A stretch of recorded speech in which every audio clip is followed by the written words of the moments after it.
You're listening to the Co-Creator Network. When you change the way you look at things, the things you look at change.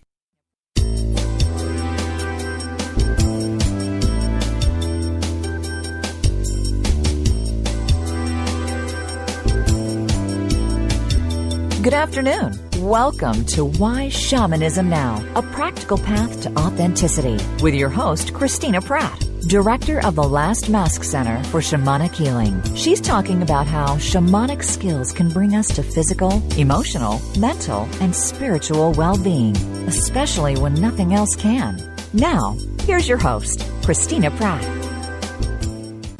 Welcome, everyone, to Why Shamanism Now. This is your host, Christina Pratt, and I'd like to begin here by calling out to our helping spirits. So I call out first to your ancestors and to mine. I call out to those people who have gone before us, those who met the challenges of their times in a way that brings all that is good and true and beautiful into our lives. I call out to these ancestors to gather around us and to help us, the living, to do what we must do in our time. I call out to these ancestors to help us to meet the challenges of our time, to bring forward the medicine that we have been dreamt into existence to bring, and to come to truly not only understand why we are here, but to do it, and to do it now while there is still time to enjoy the fruits of our labors and to share these gifts with each other. I call out to these ancestors and ask them to take their place around us, helping the living to do what must be done for those who are coming. And I call out beyond those human ancestors to those beings that were here on our beautiful planet long before anyone ever thought of a human. I call out to these non-human ancestors to be with us here today to help us to remember our true nature, to remember how to be part of this great oneness of life, this great cycle of life, and to do what it is that humans are truly uniquely designed to do in this great dreaming, and that we bring our creativity and our innovation and our beauty, our prayers, our blessings, that we bring our magic into the world in a way that is good for all living things. And I ask the spirits of nature all around us to help us to surrender more fully to our own true nature and do what it is that we are here to do with blessings. And as these helping spirits gather round us here today, let us call ourselves together, drawing our awareness from wherever it might be into our head. And with the next breath, bring it from our head to our heart. And with the next breath, from our heart down to our belly. And from our belly, let's reach down to the earth and take a moment in this day to stop thinking about 1,700 different things, to stop multitasking for just a moment, and to focus ourselves purely and clearly on our gratitude for life, our gratitude for this day, our thanks for the wonder, our thanks for the diversity, our thanks for the beauty in life around us. And we even give gratitude for the challenges, those things we don't yet understand how to embrace as the gifts that life has to offer. We give thanks even for these parts of our journey. We give thanks for all that is here, that is the richness and the bounty and the abundance that allows each one of us, man and woman, to come into the humans we were meant to be. We give great, great gratitude to the earth for this beautiful place in which we all walk this journey. And with gratitude flowing from our heart, let us move our energy down and down and down through all the layers of the earth, letting our gratitude pour out as we go, giving thanks, nurturing our relationship with the earth and allowing it to be real at each stage as we move down to the center of the earth, to the very center of the earth. And as we reach the very center of the earth, let us ground our energy firmly there and take a moment and tune in. Tune into the silence and the darkness, the stillness. Tune into this energy that is the potential before it becomes the things that are here on the face of the earth that we all experience. We tune into this energy that is before, the energy that is pure potential, that is not yet in form, the energy that renews and refreshes and restores. We call out to this energy as we dip down into it and draw it up into our day and into our lives, into these proceedings. We call up this energy that makes us trustworthy and dependable in our lives. We call up this energy that allows us to go deeply within ourselves, to be one with ourselves in a way that our life is not a mystery.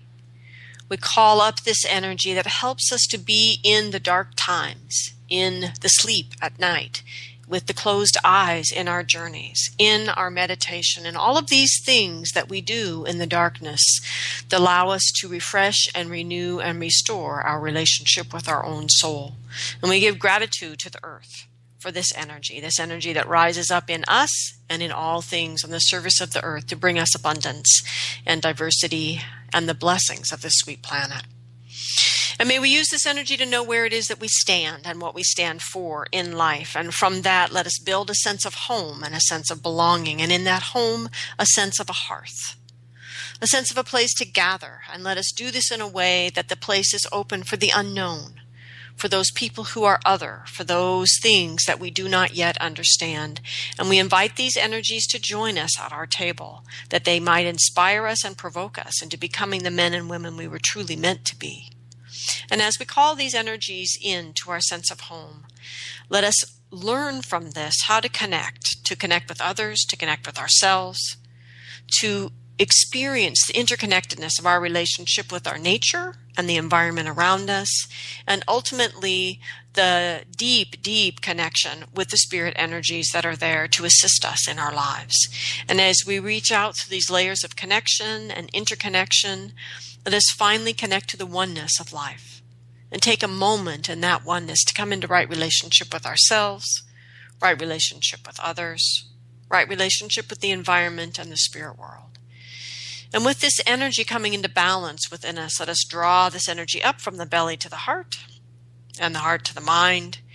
And let this energy rise up and out the tops of our head and out into the sky above and whatever weather it holds for you as you are listening. And up and out through the atmosphere and out into the cosmos. Imagine that your energy is caressed by all the heavenly bodies and you caress back. As we reach out in the great mystery of our universe, reaching all the way to the highest power of the universe, and we connect with that energy there. By whatever way you know this energy, whatever way you conceive of it, connect with it, know yourself in it, and it in you, and to begin to draw this energy down. Drawing into yourself and drawing into your day the energy of blessings, the energy of protection and generosity and devotion. We call down the energy that inspires and illuminates and helps us to remember the great benevolence of this universe. We call in all the wisdom of the cosmos and the beneficence of this existence. We call this all into our lives, into these proceedings, into our head, into our heart, into our belly, and we send it down to the center of the earth. And in this way we do what is ours to do, which is to become this meeting place of heaven and earth, above and below. We call these energies together that we might experience their true big love, that is this energy. And we ask that love to awaken the spirit of our heart, to open up our heart, that it might become the crucible of transformation that it is uniquely designed to be. And that we call up the fiery passions of our belly and down the crystal clarity of our mind. And we ask these two energies to mix and merge and dance there in our heart, that it might give birth to this third and most sacred thing, our memory, our knowing, our sense of why we are here. And may you find in that human heart the courage in this day, the courage that it takes to do something, large or small, to make your purpose manifest, to bring your gifts to the world in some way. I thank you for that. I thank the helping spirits that help you and that help me. I give gratitude for all that is here helping us to co-create our world. May what needs to be said here today, and what needs to be heard, and may these proceedings go forward in a way that is good for all living things. And with great gratitude to the spirit help around, I also want to give thanks to the spirits in you people, in those listeners who have donated to the show. I give thanks to Mark and Maria, to Carol, Jose, Marina, Mimi, Susan, and Belle, and all of these listeners who have been able to donate financially. I thank you all, for it is with your help that I am able to keep the show alive and on the air and out there in the world for anyone who is able to connect to the internet. And once you're there, the shows are free on iTunes, at whyshamanismnow.com, and at co-creatornetwork.com. And so I give thanks to you, those of you that help me to do that. So if this show is meaningful to you in any way, if it moves you in the heart, allow yourself to do this most fundamental of shamanic things, which is to let what moves you in the heart to motivate your actions in the world. and to do something, large or small, to help the show to grow. If you'd like to donate and you haven't, you can go to whyshamanismnow.com, click the support button, and donate any amount, large or small. It all goes directly to keeping the show on the air.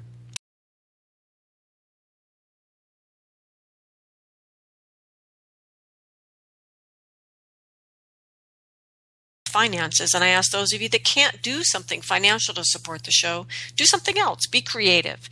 Use the show in some way. Practice what is talked about. Do something with it. See what happens. See if you can break it. Send your questions in. All of these things are the ways in which the shows and the ideas for the shows are inspired by those of you who are listening and working with the ideas that are shared here, because this is all about the practical application of shamanism in our contemporary time. And I thank those of you who are doing your best to do that.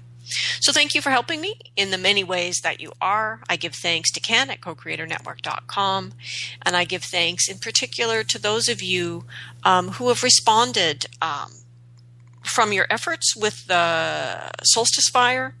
You're working with the series about co-creating. There's just a lot of good things happening, and I give gratitude for you for your willingness to take a time to let me know what's going on. So thank you very much. We are actually live today after a couple weeks of not being live. And so if you have questions about today's topic, which is our last show in this series about co-creating your life, if you do have questions, though, you're welcome to call in at 512-772-1938, or you can Skype in at the co-creatornetwork.com site by clicking the Skype button, or you can just email me at christina@lastmaskcenter.org. And lastmaskcenter.org is my website for my classes, and it's how you reach me for healing sessions and things like that. All right, so as I said, this is our final episode for the series on co-creating a more joyful life and, with that, a better world. Because as you know, here on Why Shamanism Now, we are not strong advocates of just getting what you want. But we are very strong advocates of understanding that we are actually here to do what we've been called to do. And that when we are living our soul's purpose, we are doing things we need to do it in a way that is good for all living things. And so it's important that we have not only a more joyful life, but that we help to create a better world for life. And so we began this 5 weeks ago, partly because a friend and colleague of mine, Elida Birch, finished a really excellent book called The Co-Creation Handbook. And by the way, I've gotten a lot of feedback from listeners who bought the book as an ebook and then turned around and bought it as a physical book. So if you do want to buy it, just go straight for the physical book, because there's workbook stuff in it, and it's too hard to do on the e-readers. So that book was about practical skills and shamanic skills in co-creating your life. And so since then, we've looked at what are really the nuts and bolts and the real world, very messy art of co-creating your life. And in particular, if you're wanting to co-create a life of meaning and joy and value in a world with the help of spirit, since if you're doing that in America, for example, you're somewhat going against the current of contemporary culture. So over these few weeks, we have explored the challenges of co-creating your life with the dead, meaning the how do we work with our ancestors as helping spirits, and how do we deal with the influence of the dead that are not yet helping spirits. We also talked about co-creating with the living, which is how our ideas about what we want in the world get mashed up against the ideas of other people and what they want, and how do we manage that as we're wanting to co-create what we feel is a better world. What does that mean? What does it mean to create a better world when everybody's got their own opinion about what that means? And then finally, we started talking about co-creating with shadow. And I just realized from the feedback of that show, I needed to kind of continue on that topic. So we have a part 2 about co-creating with shadow here today. And all of this is because we're never co-creating in a vacuum. It's not like the world stops for us and lets us get our plan together and then everything gets going again when we're ready. That we as humans in this contemporary time are always engaged not only in co-creating with our own spirit,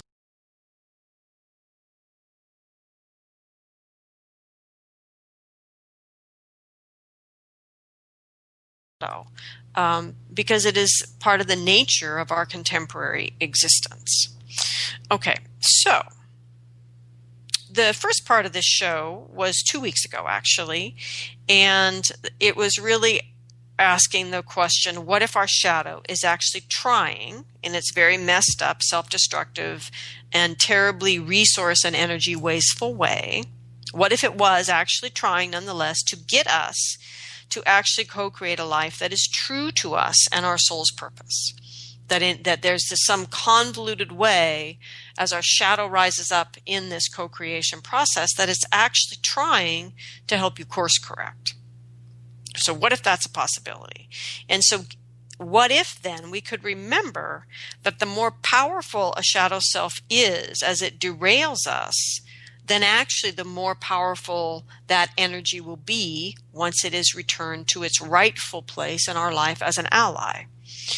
And in that, to remember then that it's worth taking the time to transform the shadow's energies that arise in our process of co-creation, so that we are gathering our allies along the way, and not just ignoring the fact that the shadow pattern rose up again, adjusting ourselves, moving on, and letting it rise up another time in the future. And because the shadow patterns will keep rising if they're not addressed and transformed. So the other piece of that, since we're talking about co-creating, and none of us are co-creating alone. It's not our world. It's everybody's world, right? That we need to remember that the more effective a collective shadow is in disrupting or sabotaging us in our efforts. And remember, this collective shadow is created by our collusion together, right? Then the more we each individually have to gain from ending our collusion in that collective shadow and entering into the shadow realm to transform our part of that shared shadow. So that was 2 weeks ago. Okay. So to do any of this, we must learn that you, the person listening to the show, you're not your mind. You're more than your mind. That the mind is only one of the wisdoms that make up a human. And there are 4 wisdoms, actually, that make up a human. There is the wisdom of the body and the wisdom of the heart, the wisdom of the mind and the wisdom of the spirit. And male or female or undecided or something in between doesn't really matter. If you're human, the mind is at issue here as we are embarking on this effort to co-create our life with our shadow. So when we think we are our mind, when we don't realize there's a distinction there between what I think of as myself and my mind, right? So when we think we are our mind, when we never realize there's a separation, then our mind is allowed to become very, very full of itself. Right? When we don't recognize that distinction, then the mind gets really, frankly, completely out of control. It gets very full of itself. It's actually very full of your false self. And the shadow, when the false self takes over, the shadow is often rising up to save us from the direction of the false self, which is what's so interesting about how the convoluted nature of shadow work. Because, of course, the false self is exceedingly successful. It's very safe, and it helps us fit in the world. But it often, almost always, creates a very soul unsatisfying life.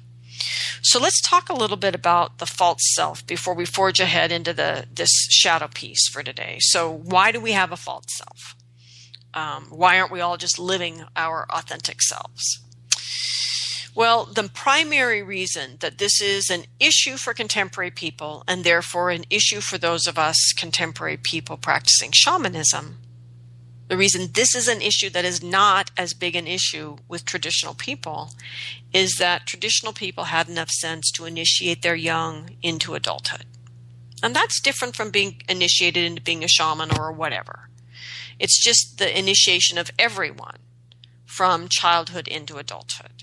And so that's one of the main reasons we have these massively overdeveloped false selves, because the false self that's getting created through childhood as we're trying to figure out how to survive isn't getting killed off in our early teens and allowing the authentic self to rise up with the assistance of spirit and take over the show and drive the rest of the life. That's what's happening in an initiation. Your relationship, that inner relationship, is changing. Another way to say it would be your relationship with your ego is changing, to put it in contemporary psychological terms. It's a fundamental change. It's a transformation, actually. So if we don't have that, if we don't have an initiation into adulthood, the false self that's getting cultivated through childhood just keeps running the show. And we lose a sense that there's a distinction between who I am, who is saying I when I say I am, and my mind. And when we don't have that distinction, then the false self can just run the show. It just uses the mind to run the show entirely. Now, the other issue for those who would think there are initiatory actions in the contemporary, let's just say, American world, the other thing that there is clearly not in America is culturally defined expectations for adult behavior as something separate from childish behavior and childhood behavior. And so that's the other reason. I mean, initiation only works if there's some sense of what it means to be an adult on the other side of the initiation. So these two pieces are missing, thus fostering the strength and the abundance of false self. And finally, the other issue, even if we step past the lack of initiation issue and move on, people are growing less and less conscious of what it means to individuate from your parents and the need to do that. I mean, each generation, as we move further and further away from a culture that regularly initiates its young, we move further and further away from people that at least individuate from their parents. And the most important fundamental piece of individuating from your parents is seeing your parents as whole people. Each, your mother and your father, whether you know them or not, as whole people, good or bad, and making your own choice for who it is you are going to be, instead of being driven unconsciously by who your parents were and weren't, etc. So these are the primary reasons that for most, I'll say Americans, but it's true for most of the Western world, are being driven by their false self. So what is a false self? So a false self is more than just an ego or a personality that we identify with. It is an entire person constructed to make certain that you fit in. It's an entire, the more intelligent you are, the more intelligent your false self, and the more seamless your false self is.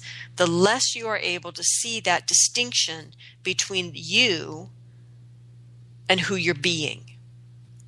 And so the false self is constructed to make sure that you fit in, that you get along with people, that you survive physically, and that you do nothing that scares you. In the Fourfold Way, Angeles Arian says, we feed the false self by editing our thoughts, rehearsing our emotions, performing what we think people want to see, and hiding our true selves. We feed off the false self system whenever we are unwilling to tell the truth, to say what is so, or give voice to what we see. So the false self system is fed through our denial and our indulgence. It is fed in our just running the program we were given in childhood and never questioning the need to actually wake up and grow up. So the false self always moves us away from our authenticity.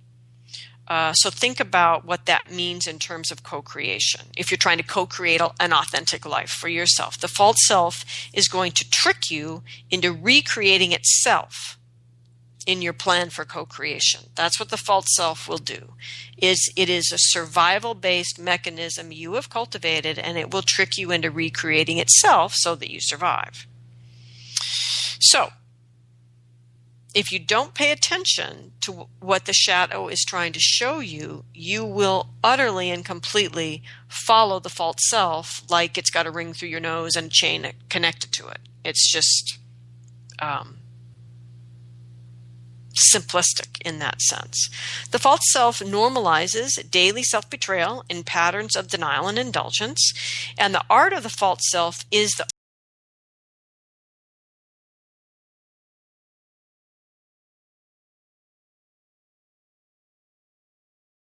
love you, etc. All of these ways are self-abandonment. So the false self-mastery is the art of self-abandonment without you ever noticing that you did it, while you righteously argue for your right to do it. And I see this all the time, unfortunately, with my clients and students as well. So if the false self is designed to move us away from our authenticity, then what does the false self do when we start to move towards it? What's your false self going to do if you buy Elida's book, you really work her process, which is a great process, and you start to really co-create a life that's going to allow you to both do what you love and pay your bills. And you're really working, and you're working with spirit to make it happen. The false self is going to try to stop you. So this is what happens when you begin to co-create your life with spirit. The false self resorts to anything at all costs to get you to stop trying to transform yourself. So I can get into a whole big long thing about the false self, because that's, of course, the point of the cycle teachings. It's not about training people to be shamans. It's about training people to be their authentic self in every way, day and night, and to use their shamanic skills to engage in living shamanically in the contemporary world. And in doing that, to live authentically and to notice when the false self is trying to step in again and run the show. And to continue through the transformational work with ritual and ceremony to dismantle and diminish the false self until it's just another little squeaky voice running around in your head. Okay, so that's really the point of the cycle teachings.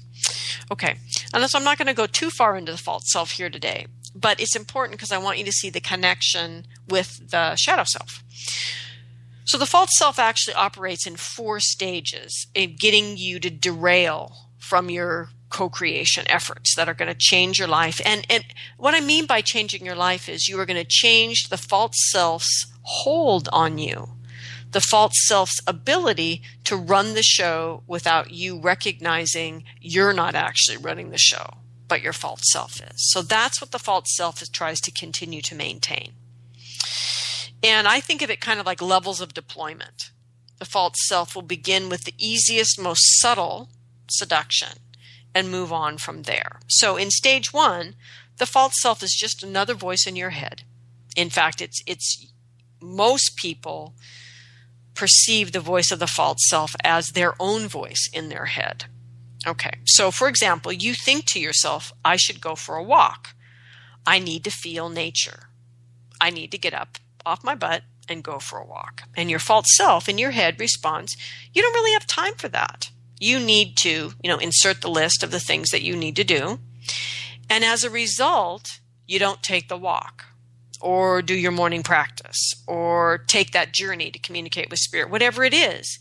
You simply rationally choose not to do it. It's just a little conversation in your head. And the voice of the false self is always reasonable. It's practical, it's authoritative, and it implies that it is the voice of safety and sanity, always. The false self implies that you are crazy for wanting to change such a perfectly good system.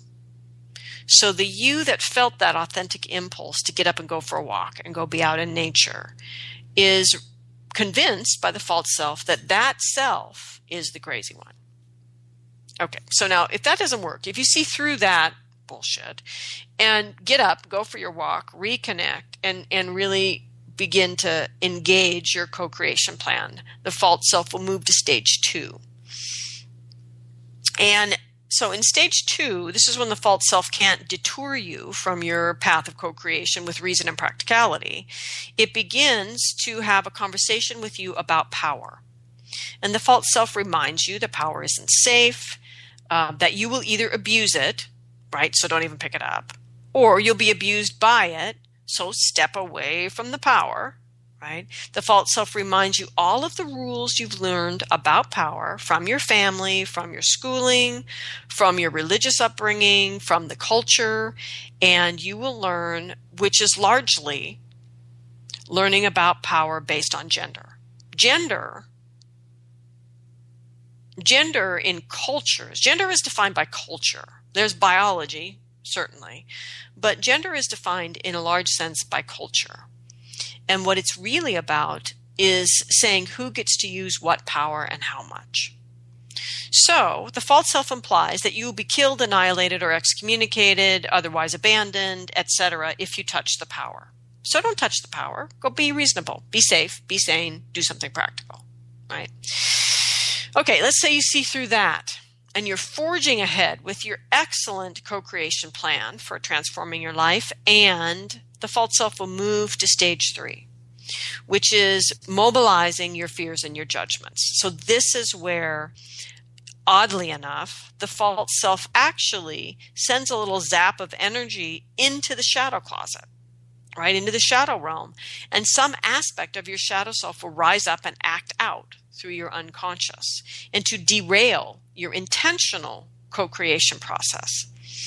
And so this becomes an unconscious pattern, right, that's going to play out one more time, and your co-creation process will go kablooey or go sideways or get stalled or you get stuck or you get doubtful or whatever it is, whatever the pattern is. So your fears and your judgments are then reconfirmed by the experience of how your co-creation plan goes sideways, right, and you get scared or you get judgmental. This is what the false self is trying to do. And so this is usually all it takes to get someone to go away and leave the false self in charge, to abandon your co-creation plan and just go back to how things were. So the false self will then sit back smugly while you have a beer or chocolate or potato chips or a joint or, whatever your favorite addiction is. And the false self sits there as you participate in your addictive behavior, in numbing out. Your false self celebrates its success. You're safe and sound, exactly where your false self wants you. Now, there's other stages with the false self, but the point is we got to the shadow thing. What's interesting is that your shadow self is you. And so, as convoluted as it is, false self is trying to take charge. It zaps a little energy into the shadow realm, and out comes a shadow pattern, and you engage in your shadow behavior once again. But what shadow pattern emerges is not random. It's actually a message from the shadow to get you out from the clutches of the false self. Because your shadow self isn't contrary to you. At its very heart and nature, it is you. It is your ally. It is aligned with you. So it's this very subversive, convoluted process. It does derail your intentional co-creation efforts, but it does so in a very important way. It brings you a very clear message about what it is the false self is actually doing, if you can learn to work with the shadow energies, thus these two shows. Okay, so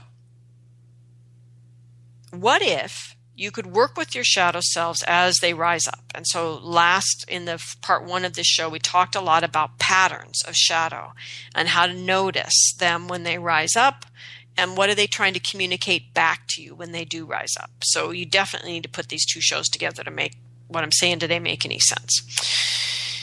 So the important thing is, though, once you begin to recognize a pattern of any kind, not just a shadow pattern, but any kind, once you begin to recognize a pattern in your life, you can begin to use your shamanic skills very powerfully to work with shadow patterns. So, or any patterns, but context of today is shadow patterns. So this then assists you in figuring out what your shadow is trying to say about your visioning and co-creating. In other words, the specific shadow pattern that arises, the specific way that you derail and fall off the wagon, is trying to communicate something, a very clear message back to you if you can decode it. basically. So the thing about the shadow is that when it arises and leads us astray, meaning we sleep with the wrong person, we chicken out where we needed to actually take a risk, and in doing that we lose a critical opportunity. We take the perfect quote unquote job, it turns into a nightmare. It's stuff like that. So one way or another, you make a choice that derails you from the intended manifestation of this path towards your calling. But again, whatever it is that you're doing, whatever shadow behavior you're doing, isn't random. So how do we break that code? So the first thing you need to do is, I'm only using code here as a metaphor because the truth with the shadow is there is no code. It is complete and utter crazy logic. There is great code psychologically for working with the mind.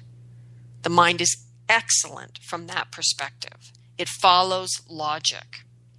The issue with the shadow is that it doesn't. There is no code to break, because the next time you're connected with the shadow part, it's another code. I mean, there is a convolution, there is a crazy logic to unfold, but it's not the same ever, twice. It's a completely creative process. But with our shamanic skills, we can learn to work with that.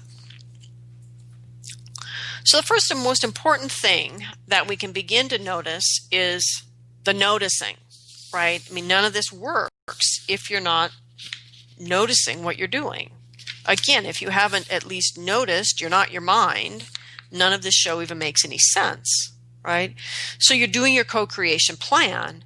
You have to notice, wow, I'm repeating this destructive pattern, or I'm repeating this distraction pattern, or I'm repeating this whatever pattern, but this is a shadow pattern that drives my energy and resources, my focus, my concentration, my life away from the co-creation plan I have envisioned here, right? And it's repeating. It's a pattern. I'm doing it again and again. Okay. So the first thing to do then is to notice yourself in the pattern. In particular, notice it as a shadow pattern. And so if I connect this with the show from 2 weeks ago, so it would be noticing you're being an addict, noticing you're being a martyr. So these are the shadow patterns that we work with in the psychocosmology. Noticing you're being a victim, or you're perceiving of what is going on from the perspective of a victim. Noticing you're being a righteous zealot and being positional is one of the things actually Elida talked about. It's a very common shadow pattern people get into. And Elida talked about it, is you can't be positional and righteous about that just because 3 months ago you thought when you got to this part of your co-creation plan it was going to look like this. Now that you're actually there, 3 months into the future, now that you're actually there, it's probably going to be different. Same energy, same idea, but a somewhat different manifestation. You have to be willing to flow with that. You can't be positional, or you're not going to end up actually co-creating a new life. You're just going to create a new version of your old life. So that's a really big shadow pattern that arises. It's a shadow of the teacher, leader energy, the sovereign in your life. So another shadow pattern that is really common today is the liar. People lie all the time to themselves. I mean, they lie all the time to each other as well, but people lie to themselves all the time, right? The false self is a big lie. So the other thing is self-denial. But anyway, these patterns, at least in the psychocosmology, the way we look at the patterns was all last week, 2 weeks ago. So the whole thing with shamanism is that you will get an accurate diagnosis and remedy if you ask the right question. If you don't ask the right question, you'll still get a diagnosis and a remedy, but it may not work because you haven't asked the right question in the first place. So for shamanic work with spirit to work well, right, we need to actually be able to notice what is really going on. So I know I'm kind of harping on this notice at stage one of this, but it's really important to be able to see through your own assumptions. So you're looking at a situation, it's problematic. Step back and say, okay, what are the assumptions that I'm making about this situation? So the simplest version of this was people ask me all the time, what question do I ask to get unstuck? I said, well, are you really stuck? Are you stuck? Are you blocked? Are you in a fog? What does it actually feel like is going on? Because if you ask how to get unstuck, if you're not stuck, you're going to get an answer, but it's not going to be helpful. So by seeing the shadow pattern accurately, by noticing yourself. So in other words, instead of asking, why am I failing at my co-creation plan? Say, oh, I already know that. I'm failing in my co-creation plan right now because I'm being the martyr. I notice myself in this shadow pattern. So the question you would take to spirit would be about the martyr, would be about that pattern, would be about the shadow energy, not actually about why you're flailing around with your co-creation plan. Okay, so the point is you have to notice what you're doing, right? And you have to see past what the false self wants you to see. And once you do that, then you can ask the right question that will actually give you an accurate diagnosis of what is going on. Why are you being a martyr? And what's the remedy to that? And in my cosmology that I teach, if you were being a martyr, the remedy would have something to do with the healer, the healing energy that needs to come through. And so this is the beauty then of patterns and how they fit in the organization of a cosmology, is the diagnosis and remedy are all inherent in the same cosmology. Okay, so we've established the need to notice. It goes with the learn to discern, which was a big theme in last year's shows. We need to notice. We need to discern what it is that we're noticing, and we need to be able to bring some critique to the way we're looking at our life. Not criticism, but in some ways, I consider it the healthy skeptic. Why am I blocked? Well, are you really blocked? To play devil's advocate with yourself and pick that all apart so that you really get a sense of what is going on here. What am I noticing? What is going on? Okay, so then once we notice we're in a shadow pattern and you notice what you're actually doing when you aren't doing what you want to be doing, right? So that's very typically a shadow pattern. When we want our effort to be going this way towards this thing, but instead it gets derailed and it goes off in another direction in another way. And we didn't consciously choose to do that. It happened unconsciously. It felt out of our control. That kind of thing. That's almost always a sign that we're moving into some kind of shadow behavior. Okay. So we notice what we're doing. So in other words, so here's another piece of the noticing.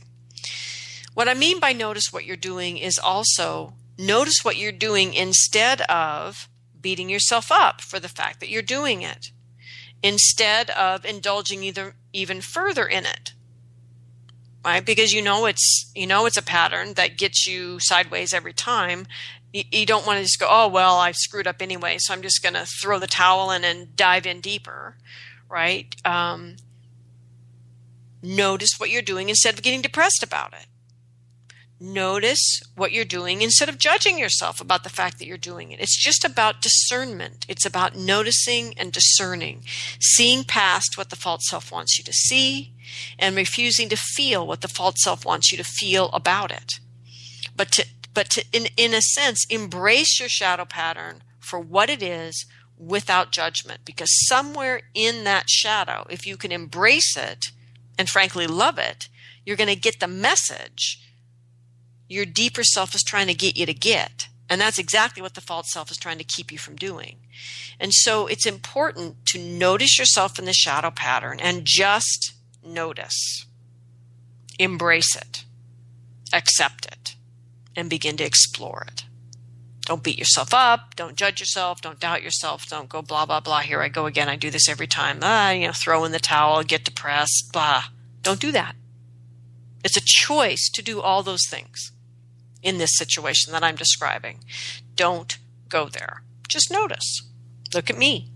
I'm being a martyr again. How about that? Wow, I am so good at this.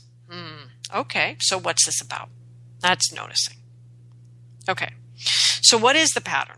What's really going on? Not your expectations or fantasies about your process, not what you fear is happening, or not what you want to have happen. It's about noticing what is happening, what is actually going on.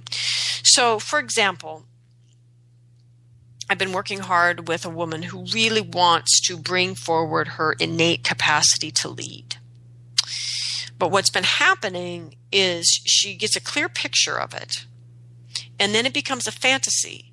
And then no matter what she does or how effective her leadership is, she just keeps seeing the fantasy and doesn't actually see what's happening. And that's what I mean by noticing yourself in the pattern, but also noticing what's really going on. Not what you want to see, not what you're afraid to see. And in that, the other thing is don't see what's not there because you're sure every time I do this, XYZ happens. Well, is XYZ happening, or are you just projecting that onto the situation? So this noticing thing is really important when you start working with A, co-creating your life, but B, the shadow stuff that comes up when you start doing that. Okay, so you've noticed, not your projections, not your fantasies, not your whatever, not judging, not fearing, blah, blah, blah. You've noticed, I'm in this pattern, right? Does it feel familiar? Tune into that. How many other ways and times have I done this pattern? Because in that way, it's like you're really fine-tuning, like dialing in, what this pattern really is for you. What is this version of this pattern? How does it feel? Because the anesthetization the pattern offers you one way or another is an important part of the message. So how you feel in that pattern is important. Have you done something like this before? Slept with the wrong person, indulged in your addiction. Have you done this before? So really tune in. What pattern do I find myself in? So in other words, just because you're acting out, let's say with a substance, doesn't actually necessarily mean you're being an addict. That act out with the substance could be a way that you victimize yourself. So it's important to not just be superficial about and judgmental about what you're doing, but to feel into it. What does it feel like? So you truly get what is going on here. What pattern do I find myself in? Now, another piece of this that can be important, because it might actually mean you're not really dealing with a shadow energy as much as just a really dominant pattern in your life. So let's say you get caught up in some emotional reaction to something that's derailed you from your co-creation plan. The first thing is to notice, I am caught in my emotional reaction. Right? I'm not responding anymore. I'm reacting. I'm caught up in an emotional reaction. And in the midst of that noticing, then ask yourself, how old do I feel? Let's say you notice, wow, I feel like a 5-year-old. I feel exactly like I felt when everybody else went off to school and I had to stay home. I felt abandoned. Right? So you're feeling that sense of that age. So if you're not feeling your current age, then emotionally you know that the source of this pattern is coming out of a younger self. And the question is, in other words, it's coming out of a younger self and not your current self. So the question is why? Is this an aspect of yourself you can tune into and clear the separation and just go forward? Or is it actually soul loss? We have to kind of sort that out. Okay. So another thing about noticing is noticing that you're judging yourself or others is almost always a sign that you're in a shadow pattern. So the most common simple experience that I see, for example, is let's say a person wants to do decision B, right? But they go through jumping through a whole lot of hoops to make decision A wrong. to justify decision B. That almost always means that the person is moving towards decision B because they're being motivated by unconscious shadow energies at the behest of the false self. So when we're aligned in with our co-creation efforts, like if decision B is really aligned with our co-creation efforts, then there's no need to make any other decision wrong. The whole thing is just about the fact that this decision is what's right. It's aligned. So whenever I hear people justifying a decision by criticizing other things or making other things wrong or being victimized by other things, then I know there's shadow energies at play that they're not seeing. And this is that stage where they're not noticing. And so they're being driven then by their false self. And the shadow energies are being used as the minions of the false self because we haven't noticed and taken charge of what's going on. So the important thing in this example of the choice decisions A and B is that by not noticing that you're judging, decision A to justify decision B, then you're not noticing the shadow pattern. So if you're not noticing the shadow pattern, then you're not noticing that decision B is really not aligned with your calling.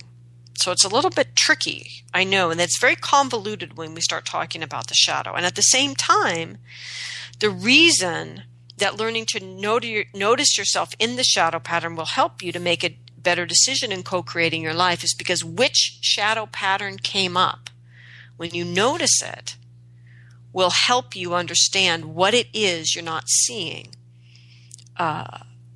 in terms of the distinction between your false self driving your life and your co-creation plan that's moving you towards authenticity. Okay, so the important thing here, though, is just because you noticed you're in your shadow pattern does not mean that the crazy logic of the shadow is just going to unwind for you. It's not remotely that simple. So, working with the shadow pattern. So you've noticed. Okay, point 1.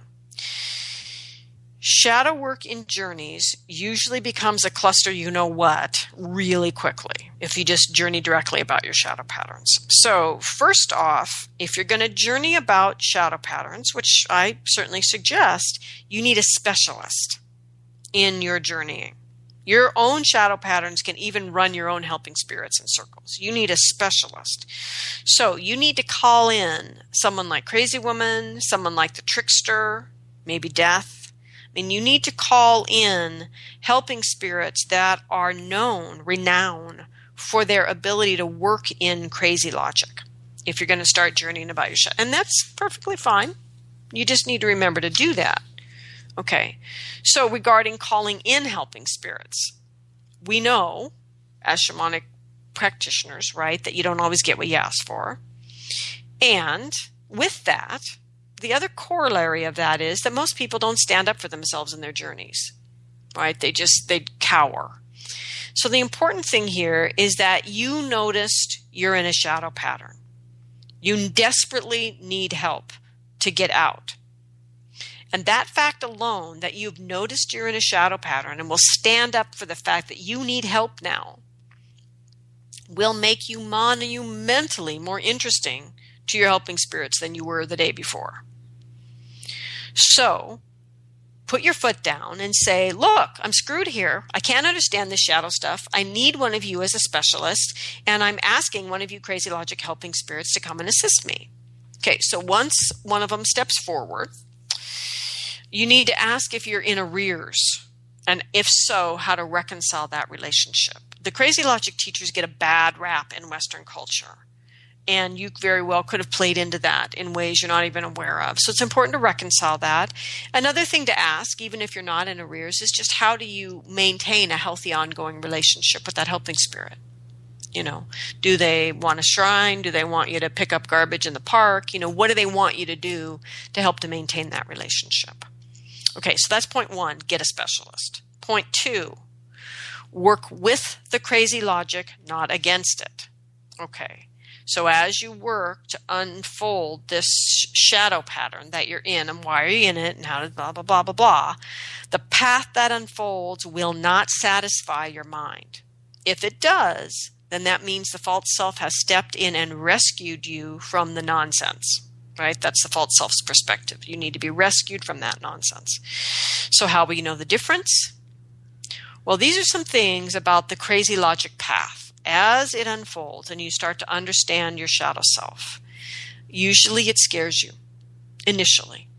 It might fascinate you in a watching a train wreck sort of way, but it sort of scares and fascinates you.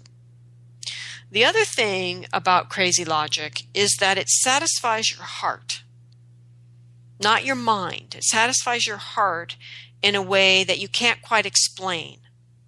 And the fact that it satisfies your heart and you can't quite explain it makes your mind very nervous and sometimes actually anxious for some people. The other thing about crazy logic is it works in really unexpected ways. I mean, that's the whole point. It's crazy logic. It makes associations and connections that don't make sense, and you have to just work with that. Okay, so call in a specialist, work with the crazy logic, not against it. And so as you follow the path of your crazy logic, it will begin to unfold to you in ways that you never expected or believed possible. And you will begin to see what you've denied in yourself. And you'll want to welcome that aspect of yourself back. That was the whole point, then, of why that particular shadow pattern rose up, is to get more of yourself on board in a wholeness sort of way so that you're moving forward, co-creating your life as a complete being. Okay, so the next thing about working with shadow patterns is be sure that you really tuned in to identify the pattern and that you're not just dealing with an individual event. It's too superficial for shadow journeys to work with just this one-time individual event. So if you're able to begin noticing what is really going on, and then you can learn to identify the shadow pattern that you're in, this is where cosmology comes in. Right? So a cosmology is a way to understand the world and ourselves in it. So each coherent and complete cosmology names different shadow patterns, but ultimately covers all the bases. And they're named in the perspective of that cosmology. Okay, so once you've accurately named your shadow, you can journey about it. And so here's a little sequence of journeys.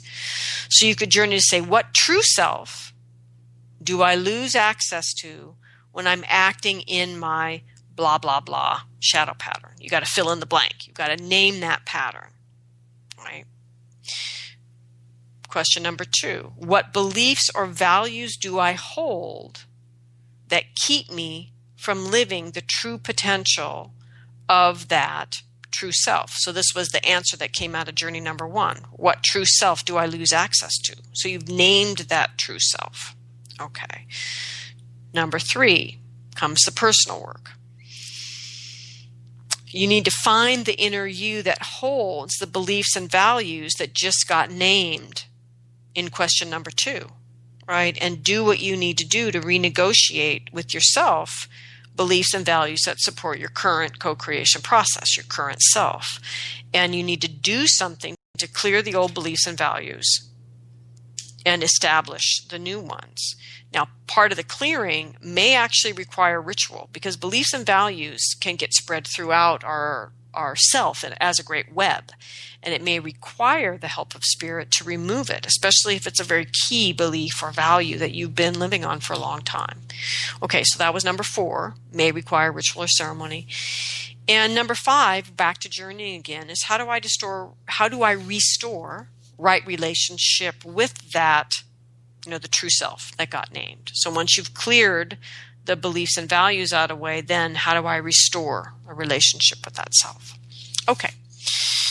So we're coming to the end here of the show today, but let me just quickly go over, what do you do if you can't identify the pattern? Well, the first reason might be because you aren't working in a cosmology. And if that's the case, get one. If you're asking these questions, you're ready to move your shamanism to a place where you're operating in a cosmology, not just journeying randomly. So your helping spirits will come to you regardless of your beliefs and perspective. However, if you want to learn to work deeply to transform yourself and your world with your shamanic skills, then you need a cosmology to contain that level of practice. Another reason you might not be able to identify the patterns is because you aren't noticing. You haven't cultivated the kind of self, inner self, who can notice. So start cultivating. Slow down. Clear out some old files in your head. Spend some time each day in unmediated by technology. Imagine that, right? Find a practice and practice. But do something to begin to cultivate yourself as someone who can notice. Another reason would be because you're simply too afraid, that underneath it all, you're afraid to do what you need to do for yourself. And if that's the case, you need a soul retrieval. Right? And I mean this sincerely. If you're simply too afraid to do what you need to do with what you find within yourself, that's a sign of soul loss. So find yourself a shaman and get a soul retrieval. Because you are here to co-create your unique life with the universe. Regardless of how you see the invisible world, it is here to work with you, to co-create a life of meaning and purpose. And your gifts are needed. That which you bring, that which only you can bring, is needed in today's world, or you wouldn't be here. So bring them. There is no calling worth living that will not demand that you change yourself. That's the adventure, the discovery, and the creation of a life worth living. And the world out there, so deeply in need of medicine and gifts. The world out there will only be changed by your gifts and by giving your uniqueness. Anything less than that, we are all just creating more of the same. And the world out there, so deeply in need of medicine and gifts, will change if you have the courage and the creativity to give them. So I give thanks to the ancestral helping spirits for being with us, for the earth below, the sky above, and the heart that unites us all. Thank you, everyone.